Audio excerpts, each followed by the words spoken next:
30년 공장도 폐업을 한다. 여기 줄파산 터진다. 어딜까요? 일단 어디를 알기 전에 말입니다. 왜 줄파산이 되는지부터 먼저 알아보겠습니다. 여러분 이거 한번 보세요. 기업 회생을 추월한 파산 증가율입니다. 다시 말해서 기업 회생 대비 기업 파산이 얼마나 더 많은가를 나타내는 거거든요. 무려 말입니다. 25%가 더 많습니다. 쉽게 말하면 기업을 운영하다가 기업을 어떻게 하든 살려보겠다. 기업을 회생 신청해서 살리려고 노력하는 것이 아니라 기업이 어려워지면 버려버린다. 파산시킨다는 뜻이에요. 이 파산이 그만큼 늘어난다는 뜻입니다. 이 말은 여러분 생각을 해보시자고요. 왜 파산이 늘어날까요? 회생할 수 없다고 판단하기 때문입니다. 기업인들이 회사가 어려워졌어요. 그러면 어떻게 하든 살리려고 하는 게 일반적인 거거든요.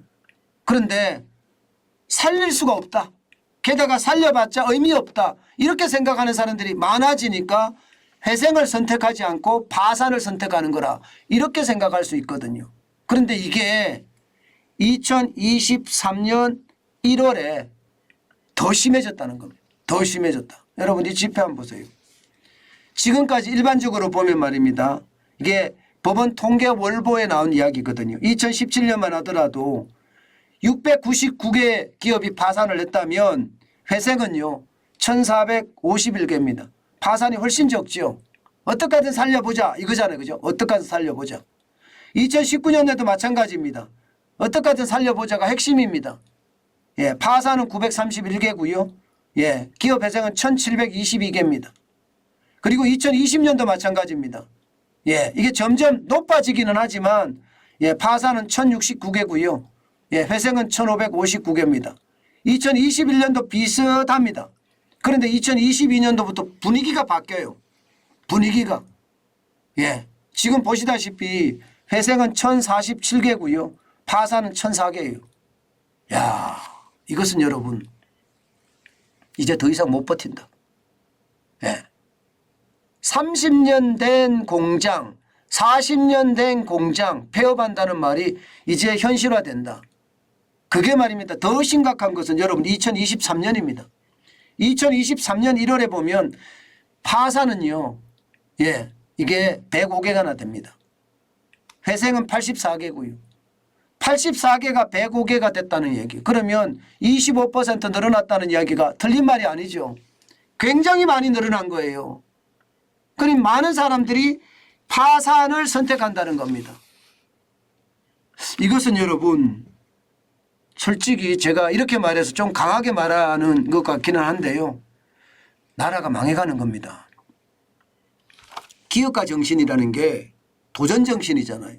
뭔가 미지의 세계를 개척하는 정신이잖아요. 뭔가 새로운 산업을 만들어내는 정신이잖아요. 그런데 기업가 정신이 무너졌다는 이야기니까 기업가 정신이 무너지면 기업하려고 하는 사람이 있는 게 아니라 기업을 안 하려고 하는 사람이 더 많아진다는 이야기인데 충격적이죠. 사실. 이게 그만큼 말입니다. 오랫동안 쌓여왔기 때문에 지금 기업들은요. 최악의 상태, 회생보다 파산을 선택하는 기업이 늘었다. 이렇게 이야기할 수가 있는 겁니다. 여러분 사실 기업들 내부 들여다보면 저는 당연하다고 생각해요. 윤석열 정부가 이거 빨리 개선해야 된다고 생각을 하거든요. 당장 말입니다. 여러분. 결손 중소기업 비중이 이렇게 늘어나는 거 보세요. 2021년 기준입니다. 2021년까지밖에 아직 안 나왔기 때문에요. 38.9%거든요. 10개 중에 4개가 지금 망할지 안 망할지 모른다는 이야기예요. 왜 그럴까요? 아니 뭐 여러분도 잘 아시잖아요. 고금리, 고물가, 여기다 고환율. 이것만 있습니까? 고인건비가 있습니다. 고인건비도. 고인건비만 있습니까? 규제도 심각합니다. 규제. 주 52시간제 같은 규제 말입니다. 최저임금 같은 게 엄청 올렸잖아요. 그러니까 지금 중소기업들은요. 파산하는 기업들이 중소기업이 많은데 중소기업들은요 이제 버티지 못한다는 이야기예요. 오죽했으면 여러분 40년 된 기업이 망한다 이런 얘기가 나올까요?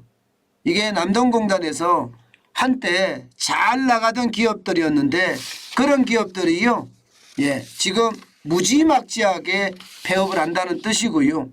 이게 남동공단만 이 국가산업단지공단에서만 망하는 게 아닙니다. 울산에 본사를 둔 그런 제조업체도 있습니다. 이런데도 말입니다. 결국 올 1월에 파산 신청했다고 합니다. 그러면 여러분 도미노 파산 공포가 안 올까요? 저는 올 수 있다고 봅니다. 제가 여러분들에게 계속 말씀을 드렸던 게 현실화되고 있잖아요. 그죠? 실제 현실화되죠. 제가 위기 하면서 이야기를 했더니 많은 분들이 그렇게 이야기했습니다. 이 사람은 맨날 위기래 이렇게 이야기했는데 맨날 위기래가 현실이 된 거예요. 현실이. 현실이 될 수밖에 없었던 게 회생보다는 파산이 더 많아지니까 기업가 정신이 깨지니까 결선 중소기업은 아직도 많으니까 더 많은 도미노 파산이 일어날 수 있다는 이야기잖아요. 게다가 부채는 보세요. 부채가 2022년입니다. 953조 4천억 원입니다. 이거 어떻게 갚을 겁니까? 이게 문재인 정부 들어가기 전 2016년에는 590조 2천억 원이었거든요.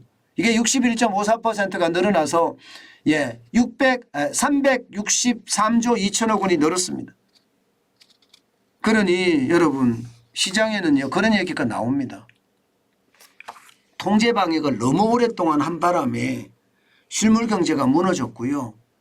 이 실물 경제가 무너지니까 이제 버티다 결국 소기업이 무너지고 이제는 중기업까지 무너진다는 이야기예요.